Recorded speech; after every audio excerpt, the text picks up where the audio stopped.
자, 데이브의 반도체 요약 강의 제3과 리소그라피 포토공정 또는 노광공정 제2강을 시작할게. 그냥 반도체 요약 강의 제3강에 포토공정 2강 두 번째 강의 시작한다는 거야. 저번 시간에 포토공정 첫 번째 시간에 했고 이제 두 번째 시간인데 오늘은 포토공정의 성능을 나타내는 레졸루션 해상도랑 뎁스 오브 포커스에 대해 살펴볼 거야.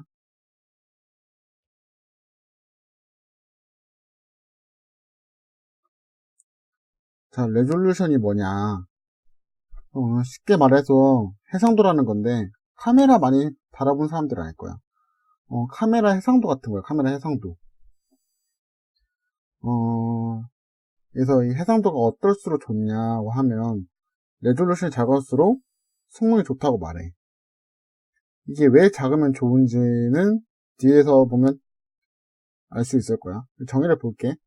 마스크 패턴을 노광하였을 때 전사할 수 있는 최소 크기. 두 번째, 리소그래프에서 구현될 수 있는 최소 선폭. 둘 다 똑같은 말이지. 선폭이 뭐야? 선폭이 CD라는 건데 우리가 1강에서 배웠지? CD. 포토 공정으로 나타날 수 있는 소자의 최소의 두께. 이거를 해상도라고 한다. 그러니까 포토 공정에서 쓰이는 렌즈 또는 광원 이런 것들을 이용해서 공정 팩터를 이용해서 나타날 수 있는 해상도. 그 레졸루션에 정의하는 식이 이거야. K1 공정 팩터 분의 NA. 이게 쉽게 렌즈의 크기 분의 파장. 레졸루션이 작을수록 성능이 좋다고 하거든. 식스시그마 용어로 망소 특성이라 그래. 망소 특성. 작을수록 성능이 좋은 거야. K1은 노광 장비의 공정 팩터야. 이거는 뭐 공정이 한번 정해진 우리가 바꿀 수 있는 부분은 아니고, 람다 광원의 파장. 이거는 점점 우리가 줄이는 방법으로 개선을 하고 있지. 우리가 UV, I라인, G라인 공정에서 그 I라인, G라인의 파장에 UV 공정에서 DUV, RF, KRF 공정 광원을 썼지. 그 다음에 UV를 써서 UV가 아니지. EUV 공정으로 발전을 했지. EUV 공정의 짧은 파장으로. 쉽게 얘는 연필이면 연필로 그림을 그렸다 이러면 얘는 0.3mm의 샤프로 그림을 그렸다 라고 생각하면 쉬울 거야. NA 노광 광학기가 가지는 개구수야. 개구수가 뭐야? 쉽게 말하면 어렵고 그냥 렌즈의 크기라 생각을 하면 돼. 그래서 망소는 뜻이 뭐냐? 이게 무슨 말이야? 이거 할 수 있다는 그냥 식시시그마용으로 작을수록 품질이 좋아지는 거를 망소 특성이라 그래. 레졸루션은 작을수록 성능이 좋으니까 얘는 망소 특성을 가지고 있다라고 생각하면 쉬울 거야. 이 그림은 뎁스 오브 포커스 나타내는 설명의 그림인데 밑에 뎁스 오브 포커스의 정의부터 보고 와서 이 해당 그림을 설명을 해줄게. 뎁스 오브 포커스의 정의가 뭐냐? 그 마스크와 광학계 렌즈 그리고 웨이퍼를 상대적으로 정렬할 때 허용 가능한 수직 정렬의 5초의 정도를 뎁스 오브 포커스라 그래. 이게 무슨 말이지? 라고 모를 수 있다는 걸 이번에 보면 좀 쉽게 알 수 있어. 초점을 벗어나서 노광을 해도 패턴의 크기와 모양이 변형이 소자가 요구하는 스펙 내에 있는 초점 여유도라는 거야. 초점 여유도가 뭔지 한번 보자. DUF가 나타내는 식이 K2 뎁스 오브 포커스 공정 팩터 그 다음에 NA의 렌즈 크기의 제곱 분의 람다야. 렌즈의 크기가 커지면 어떻게 돼? 뎁스 오브 포커스가 작았지. 렌즈의 크기가 크니까 뎁스 오브 포커스 작고 렌즈가 작으니까 뎁스 오브 포커스가 크지. 이 뎁스 오브 포커스는 뭐냐면 이 안에 웨이퍼가 들어오면 이렇게 웨이퍼가 들어오면 얘네들은 어디에 있어도 그 레이저가 들어오는 광원이 들어와서 이 웨이퍼 상에 초점이 잘 맞는 거야. 이거를 카메라에서는 카메라 성능이 좋다 그러고 노광 정보에서는 스캐너의 성능이 좋다라고 할 수 있겠지. 여기서 보듯이 여기서 렌즈가 커져서 레졸루션을 키웠어. 뎁스 오브 포커스가 작아지지. 이거를 뎁스 오브 포커스에 맞춰 쓸 수 있으면 이 안에 웨이퍼가 있어야 웨이퍼에 조선은 상이 선명하다는 거야. 근데 왜 그러면 뭐 웨이퍼 안 다 집어넣으면 되지 않을까라고 생각을 하겠지. 할 수 있지. 근데 웨이퍼를 아무리 우리가 거울처럼 연마를 했다고 해도 크게 확대를 해보면 이런 식으로 결함이 있고 이렇게 꾸불꾸불하게 돼 있단 말이야. 이거를 뎁스 오브 포커스를 해서 이 안에 들어와서 상이 다 이 안에 선명하게 맞으면 상관이 없다 이 말이야. 근데 이게 뎁스 오브 포커스가 이 렌즈에 켜서 이렇게 작아졌으면 이렇게 작아지면 이 부분 이렇게 뎁스 오브 포커스에 벗어난 이 웨이퍼들에는 그 초점이 잘 안 맞다는 거지. 그 뎁스 오브 포커스가 안 좋아서 노광의 품질이 안 좋아진다 이 말이야. 레졸루션의 식을 살펴봤으니까 뎁스 오브 포커스 식을 보면 이렇게 이런 식으로 되는데 이게 공정 팩터고 파장이고 이 제곱이야. 근데 뎁스 오브 포커스가 렌즈가 커지면 이게 렌즈의 크기에 제곱에 비례한단 말이야. 기하급수적으로 뎁스 오브 포커스가 안 좋아지는 거야. 그래서 노광 공정은 그냥 이 렌즈를 키우면 너무 뎁스 오브 포커스 너무 안 좋아지니까 파장을 줄이는 방법으로 발전해왔어. 파장을 줄이면 레졸루션도 성능이 좋아지고 뎁스 오브 포커스의 성능도 그렇게 크게 안 좋아지니까. 하지만 어쨌든 파장도 줄이다 보면 뎁스 오브 포커스 계속 안 좋아지잖아. 그래서 이걸 어떻게 해결했냐. 그 레졸루션과 뎁스 오브 포커스의 주 성질을 다 키우기 위해서 K2 상수를, 그러니까 공정 팩터 이 상수를 개선을 한 거야. 그러니까 뎁스 오브 포커스의 상수는 키우고 K1, 그 레졸루션 상수는 작게 해서 이렇게 향상시키는 방법으로 발전을 해왔어. 아, 그리고 이것도 설명을 해야지. 뎁스 오브 포커스는 뭐라 했어? 커질수록 성능이 좋은 거라 했지. 6시그마 용어로 망대 특성. 반도체도 공장이다 보니까 그 식시그마 그 품질 지식이 많이 영향을 받는데, 네, 나중에 반도체 영상을 공정별로 자세한 영상까지 다 올리고 난 다음에 그 품질 영상도 한번 기획을 해서 올리도록 할게. 그때 좀 들어주면 좋을 것 같고, 지금 이것만 생각해 주면 돼. 작을수록 성능이 좋아지는 거는 망속 특성, 클수록 성능이 좋아지는 건 망대 특성.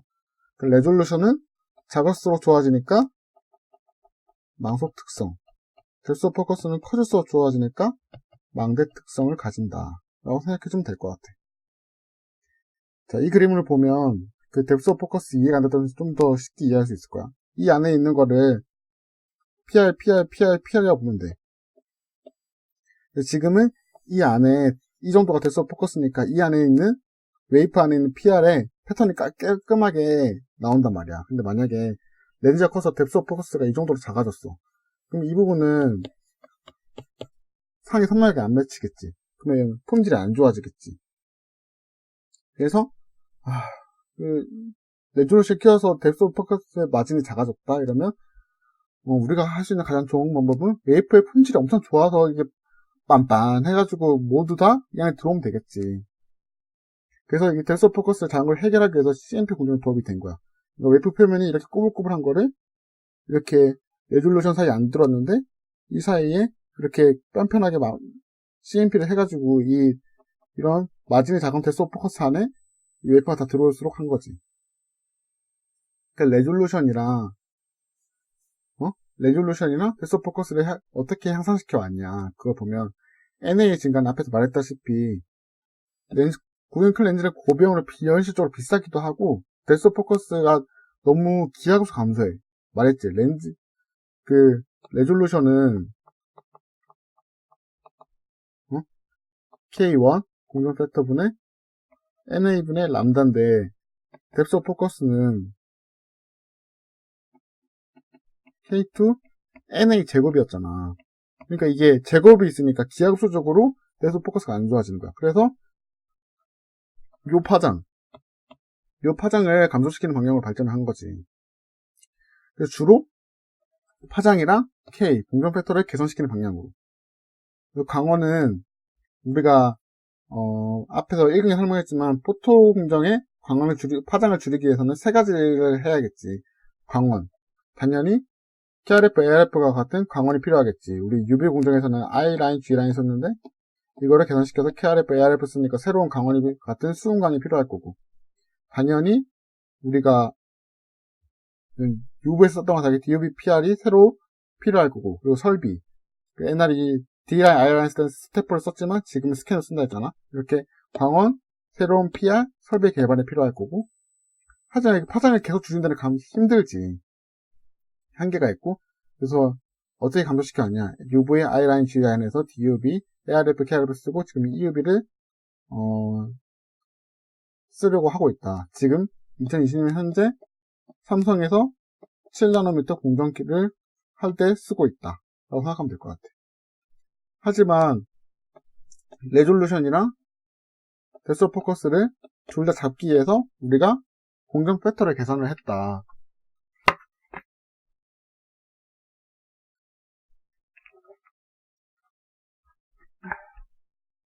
어떻게 계산을 했냐. 세 가지 페이지 시프트 마스크를 썼어. 이거는 빛이 회절돼서 들어온단 말이야. 회절에 들어오는 곳에 그래서 들어온 빛의 반대상을 필터 같은 걸 시프트 마스크를 해줘가지고 회절되는 걸 최대한 막은 거야. 그러니까 실제로 쓰고 있는 마스크보다 더 고가의 마스크를 써서 공정 팩터를 계산했다고 생각하면 되고, OPC는 Optimal Focus Collection이야. 얘는 봐봐, 빛이 들어와 통과돼서 나오지. 근데 상이 우리가 마스크에서 했던 것보다 상이 그대로 안 맞춰질 수도 있잖아. 그래서 이 레티클 일부를 이 상이 제대로 나올 수 있게, 원래 레티클 모양이 이랬는데 이렇게 수정을 해주는 거야. 그러면 이게 회절이 되더라도 원하는 모양으로 나올 수 있게. 그래서 그 특정 부분을 수정을 해준 거고, 그러니까 얘는 이 밑에 얘만 다른 색깔로 해줄게. 얘는 조리기에 적용을 한 거고, 얘는 마스크. 얘도 마스크를 수정을 한 거지. 마스크를 개선을 해준 거지. 얘는 어떻게 했냐.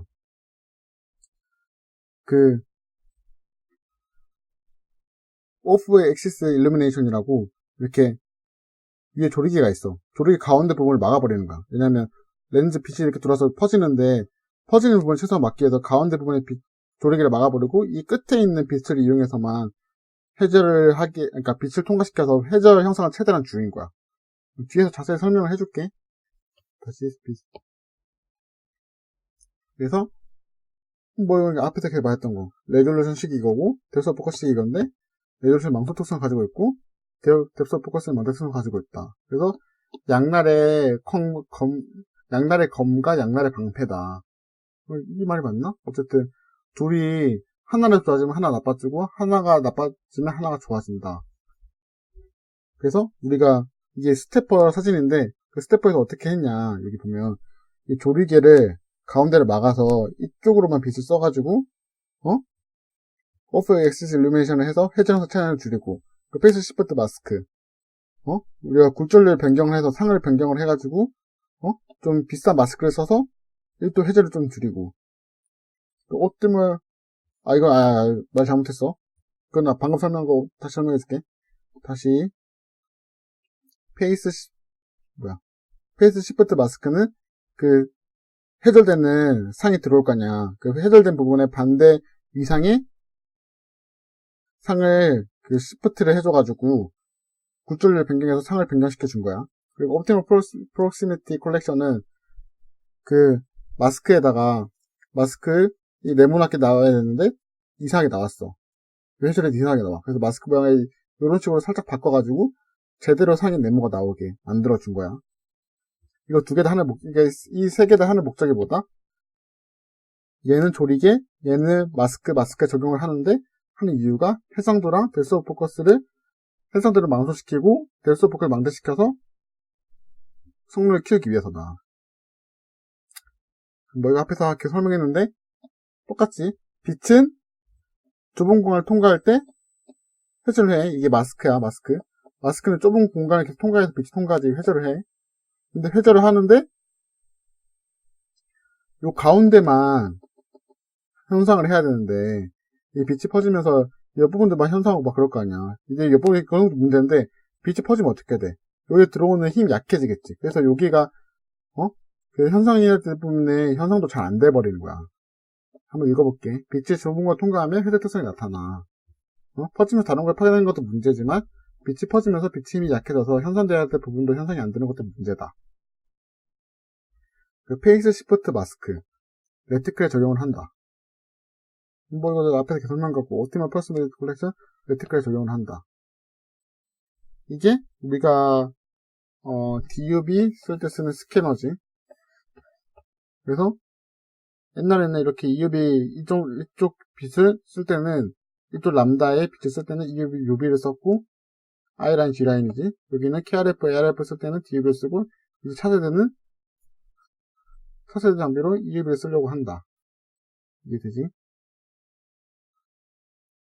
자, 페이스 시프트 마스크. 아까 내가 앞에서 말했던 거 똑같아. 이게 레티클 마스크고, 나오는 그 회절돼서 나올 거 아니야, 빛이. 그 회절돼서 보는 상을 반대로 보상을 시켜서 최대한 회절을 감소시킨 거야. 이것도 설명했지. 오프 엑시스 일루미네이션. 그러니까 회절을 감소시켜서, 여기 봐봐. 원래 빛이 이렇게 퍼져서 이 부분을 다 버렸어.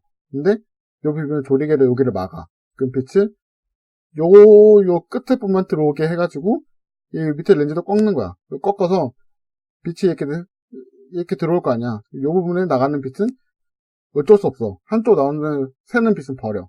그래서 안 새는 빛만이라도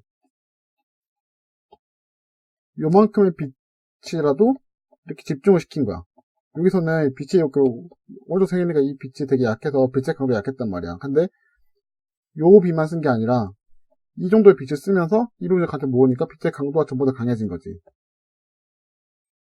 뭔 말인지 이해돼? 그러니까 퍼지는 부분을 어떻게든 최소화시킨 거야. 회절되는 부분을 회절을 최소화시킨 거야. 그래서 이런 방법들에 의해서 온전 팩터 K를 개선했다. 레조루션을 향상시키고 뎁스 오브 포커스를 향상시켰다. 레조루션은 망소를 했고 뎁스 오브 포커스는 망대를 했다. 라고 하면 돼. 자, 우리가 이제 EUV 하는데 포토 공정이니까 EUV 공정도 알아야겠지? EUV가 어떤 공정인지 전문가분들 아는 분이 더 많겠지만 간단하게 우리가 취준생 입장에서 알 수 있는 부분에 대해서 살펴볼게. EUV는 다층 유리를 통해서 파장해서 광밀 마스크를 이용해서 반사를 활용하는 거야. 그러니까 렌즈가 아니라 이제 거울을 이용하는 거지. 극자에서 파장을 이용하고 12에서 14나노미터 거울 반사를 이용해서 상을 축소시킨 거야. 그래서 반사를 극대넓혀서 다층 방망을 이용했고, 그래서 극자에서는 그러니까 파장이 너무 짧아 버리니까 모든 물질이 흡수되는 거야. 심지어 어디냐면 이산화탄소랑 산소에도 흡수가 돼. 그래서 어쩔 수 없이 챔버는 항상 진공을 유지해야 되고 거울은 최대한 방사 잘 되니까 다층 코팅을 해야 돼. 이게 왜냐면 지금 이게 반사율이 지금 이 공정 쓰는 방사율 70%밖에 안 된대. 이거를 높여야 양산에서 쓸 수 있거든. 그래서 EUV랑 기존 리소그래피의 차이가 뭘까 한번 살펴볼 거야. 일단 마스크, 광학계 포토 레지스트야 PR 그리고 강원인데 일단 마스크는 EUV에서는 반사형 마스크 거울을 쓴다는 거야. 쉽게 말해서.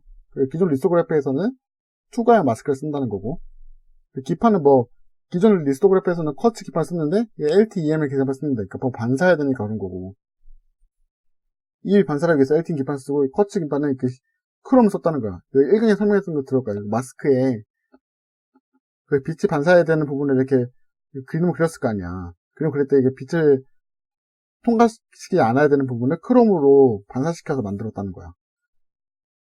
그래서 가격이 더 크게 차이 나지. EUV 마스크는 한 매당 2억 원. 그리고 기존 리소그래피는 1억 2천. 가격이 장비도 비싸고 마스크도 비싸고 그냥 EUV는 비싸다. 하지만 성능이 좋다 생각하면 돼.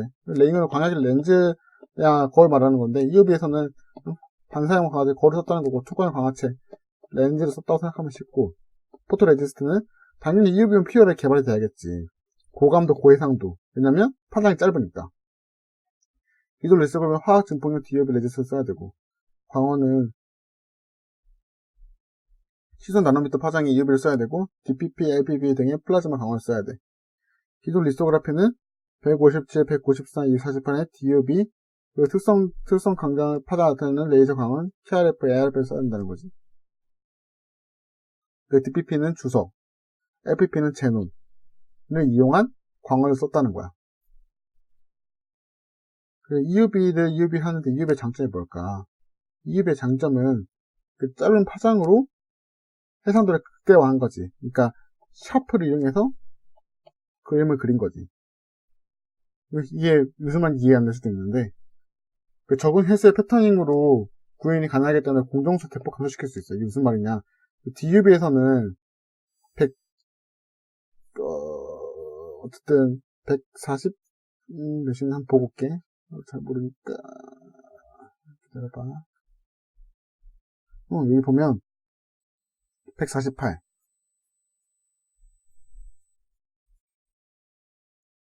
여기 148 나노미터의 ARF 빛으로 어떻게 생성해서 10 나노미터를 만들었냐면 DPT라고 더블 패터닝을 쓴 거야.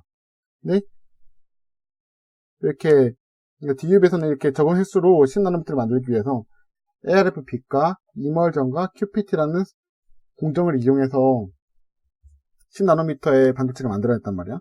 근데 EUV를 쓰면 공정수 대폭 감소시킬 수 있는 거야. 밑에 있는 그림은 ASML에서 제공해준 자료인데, 이걸 보면 그 ARF 공정에서는 이렇게 5번의 공정을 해서 만들 수 있는 거를 EUV에서는 한 번의 공정으로 만들 수 있는 거야. 그러니까 7나노미터 공정도 한 번 포토 작업으로도 만들 수 있다는 거지. 공정수가 감소되고 라인이 감소되니까 시간도 줄어들고 생산성이 더 높아지겠지. 단점 말했지만 돈이야. 장비 가격이 기존 자격의 2배 정도 되고, EUV 광원은 파장이 짧아서 앞에 설명했던 거지. 대부분의 물질 산소, 이산화탄소를 흡수한다 그랬어. 그리고 현재 반사율이 70%밖에 안 돼. 이거를 최대한 높여야 되고, 또한 현재 기술로는 광원 출력이 부족해. 그래서 웨이퍼 처리량이 하루에 2,500장밖에 안 돼가지고 생산량이 부족하면 어떻게 되겠어? 수지 단가가 안 맞아가지고 양산에 도입하기 어렵겠지? 근데 우리가 아까 포통정에서 아까 ARF 빛으로 10나노미터의 반도체를 만들어냈다고 했잖아. 그게 뭘까 궁금하고 우리도 알아야 되니까 한번 설명을 해줄게. 첫 번째 방법이 있어. 두 가지 방법이 있는데 첫 번째 방법은 LELE라고 리소그래피를 한번 하고 엣치를 하고 리소그래피하고 엣치를 한 거야. 그러니까 똑같은 리소 엣치를 2번 한 거고, 두 번째는 셀프 얼라인드 DP인데 SADP라는 방법이 있어. 밑에서 그림을 보면서 설명을 해줄게. 이게 LELE 방법인데 여기 봐봐. 레티클 2개가 필요해. 그러니까 쉽게 얘기하면 뭐냐면 이렇게 여기 주황색이 이게 하드 마스크라고 바로 SiO2를 식각을 한 게 아니라 하드 마스크를 첫 번째 포토 레지스트를 이용해서 이게 식각을 한 거야. 하드 마스크를 놔두고 다시 PR을 깔고 또 새로운 두 번째 레티클을 가져와서 여기에 놔둬가지고 하드 마스크를 또 한 거지. 또 식각을 한 거지. 그러면 이런 식으로 하드 마스크가 남겠지. 이 위를 엣치 공정을 하고 이 하드 마스크는 엣칭을 한 다음에 실리콘 나이트라이드 같은 이런 거를 잘 깎고 없애는 특정 용액이나 드라이 가스를 이용해서 제거를 해버려. 그러면 이렇게 선폭이 그전에는 이 정도로 컸는데 더 작은 선폭이 있는 패턴을 형성할 수 있는 거지. 근데 셀프 얼라인드 더블 패턴은 뭐냐? 똑같아. 비슷한데 진짜 LEL이랑 비슷해. 한번 봐봐. PR이 있어. 리소그래피를 해. 그러면 이렇게 하드 마스크가 이렇게 남겠지. 이 위에다가 새로운 막지를 데포지션 해주는 거야. 일정한 두께로. 해주고 이 위에서 똑같은 전면 드라이 엣지를 해주는 거야. 똑같은 세개로. 그러면 어떻게 되겠어? 이렇게 남겠지. 그리고 또 요 가운데 있는 하드 마스크만 날리는 공정을 해주는 거야. 그럼 어떻게 돼? 요 부분 이렇게 네 군데가 남겠지. 아까 이 부분만 남았었는데 요 부분을 그냥 그대로 엣지해보면 이렇게 이 두께가 남잖아. 근데 여기서 위에서 이제 이 상태에서 SiO2를 엣지하면 어떻게 돼? 이렇게 SiO2가 위에서는 이만큼이지. 여기서는 더 선폭이 작아지지. 이렇게 작아지는 위에는 이만큼이었는데, 봐봐, 그대로 가져왔어. 이만큼의 선포를 가져왔는데 더 작은 선포를 가진 소자를 만들 수 있는 거야. 그래서 LEL은 뭐다? 그 하드 마스크를 이렇게 깎고 또 위에 포토를 해서 더 작게 깎아서 하드 마스크를 최종적으로 깎는 거고, 얘는 하드 마스크를 한번 해준 다음에 위에 대포를 해서 전체적으로 다 깎아낸 다음에 이렇게 하드 마스크 주변에 생긴 이렇게 기둥 4개를 가지고 애칭을 해줘서 더 작은 패턴을 가진, 더 작은 손포를 가진 소재를 만들어준 거지. 그래서 DPT 대표적인 방법에는 LLE 방법과 SATP 방법이 있다, 이렇게 생각을 하면 돼. 이걸로 포토 공정 강의를 마칠게. 다음 시간에는 엣지 공정에 대해서 간략하게 1시간 정도 강의를 할 거야. 그리고 지금 다시 한번 말하지만 요약 강의야, 요약 강의. 이 요약 강의를 8대 공정에 대해서 다 한 번씩 훑고 나서 각 공정에 대해서 한 10강 정도로 더 자세하게 설명을 할 거고, 모르는 거 있으면 댓글 남겨주고, 좋으면 좀 좋아요 눌러주고, 그리고 내가 얼마 전에 동영상 분석된 걸 봤는데 구독 안 눌러주고 강의만 봐주시는 분들이 계시더라. 그분도 고맙지만 괜찮은 구독 좀 또 눌러주고. 그 싫어요 누구야? 그 싫어요 누를 수 있어. 강의가 이상하고 별로다 이러면 싫어요 눌러도 되고, 싫어요 눌렀으면 뭐가 이상한지 댓글 좀 남겨줬으면 좋겠어. 그리고 말했지만 강의 자료가 어딘지 궁금하면 그 설명란에 구글 링크로 강의 자료 올려뒀으니까 누르기만 하면 바로 다운받아 쓸 수 있어.